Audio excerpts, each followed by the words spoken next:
It's December 2021. A jaw-dropping trailer for Star Wars Eclipse drops at the Game Awards, and then nothing. No gameplay, no release date, no news. Today, we're diving into why this once promised blockbuster of a game has gone radio silent. Quantic Dream, the studio behind Heavy Rain and Detroit Become Human, stepped onto the Star Wars stage with Eclipse. Their promise? A narrative adventure set in the High Republic era, 2 centuries before the Skywalkers. Multiple protagonists, branching choices, a fresh era never seen in games before. I guess this was before, of course, Jedi Survivor.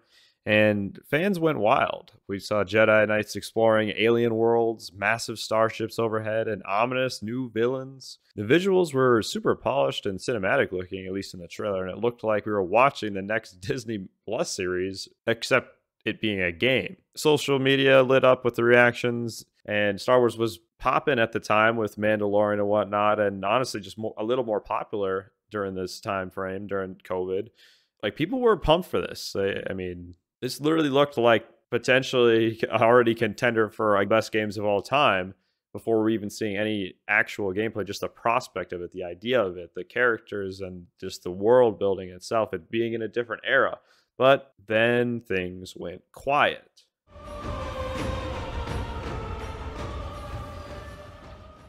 After the reveal, Quantic Dream said, "We'll share more soon." But soon turned into months, then years. No gameplay footage, no developer diaries, just the occasional still in development tweet from their official account.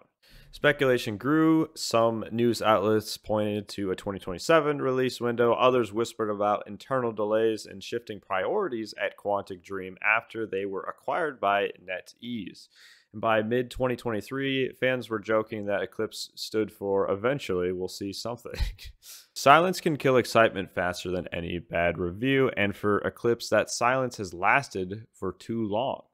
So what's really happening at Quantic Dream? It's been 4 years since the announcement. In 2022, NetEase, a Chinese gaming giant, bought a majority stake of the company. That meant more money, but also new corporate oversight. So you'd think they'd have more money to invest in the game. Then in early 2024, Adam Williams, a key writer who helped launch the High Republic novels, left the Star Wars Eclipse project. Writer turnover on a narrative-heavy game can be huge. New writers need time to get up to speed on lore, story beats, character arcs, and meanwhile, NetEase reportedly restructured some teams, though the sources say that the Eclipse crew was largely untouched. Combine a major investor reshuffle with creative staff changes, and it's no surprise development slowed. But the question remains, is it dead or is it just delayed?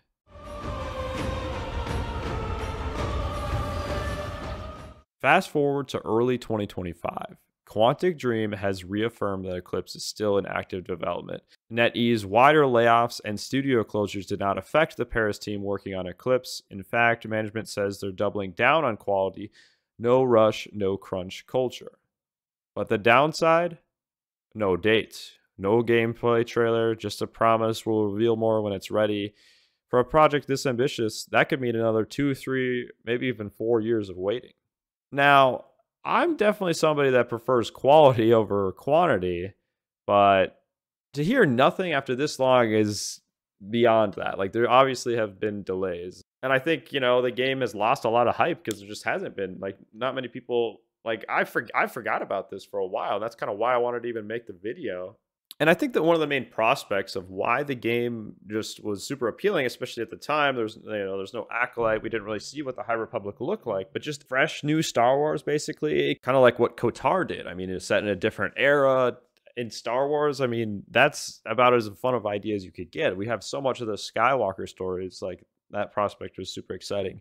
Now, I know some people probably aren't going to be as excited now because the High Republic just hasn't been as popular, but I still am going to be pumped for it. It's set 200 years before the prequels, so even further back than like the Acolyte and whatnot. But, so kind of have an in-between feel of like the old Republic games potentially, but closer to the prequel era. But still, the galaxy looked vast. The villains looked insane. I mean, it just looked like a very fun and new Star Wars story.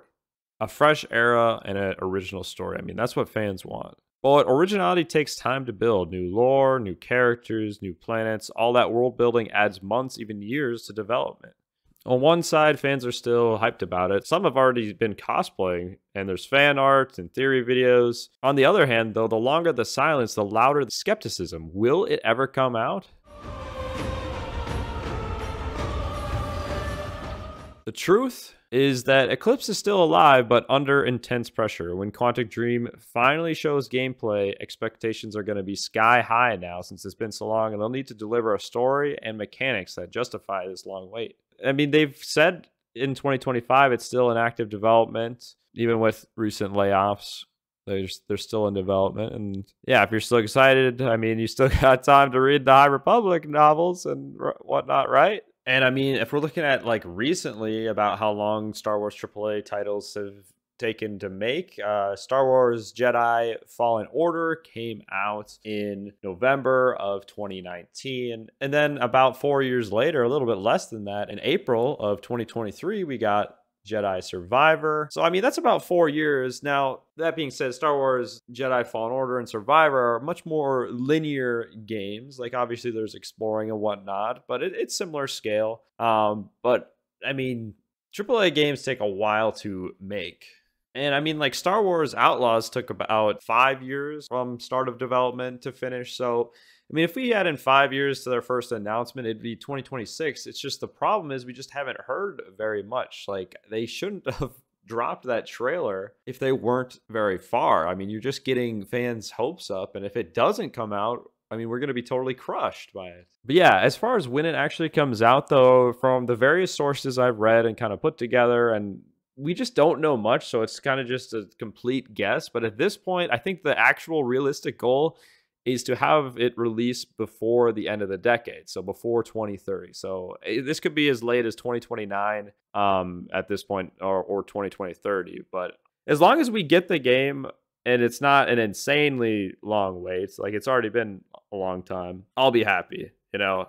Though I should rephrase that. I'll be happy if the game is good and worth the wait, though. Which, I mean, that trailer, if it's even similar to that, it will be the best Star Wars game of all time. Like, how have there been so many misses with Star Wars games? The only good games recently that were actual hits have been the Jedi Fallen Order and Jedi Survivor stories. But still, Star Wars games are such an untapped potential of crazy good lore. I mean, imagine basically having another KOTOR. I mean, being made, and that's a whole other story in another video of the KOTOR remake and what's happened with that. I think I'm gonna have to cover that next. The potential is off the charts for Star Wars Eclipse, and there still is definitely some buzz around it, even with this long silence, and it's gonna be a crazy day when it comes out. I mean, think about playing like a GTA, but basically in Star Wars or something like that, where there's so much freedom. Like they talked briefly on gameplay about how it'd be kind of KOTOR style RPG. When do you guys think we'll see an announcement for this? Are we going to get gameplay or a release date first? And hey, with Star Wars Celebration being this coming weekend, who's to say we don't get some kind of announcement there? It's been 2 years since the last Star Wars Celebration, and there haven't been a ton of news in general. So there's always a chance it could get revealed there. So maybe this video will be all for naught. But that's all I have for today for you guys. So what do you guys think, though? And if you enjoyed this, make sure to like and subscribe for more videos, and may the force be with you always.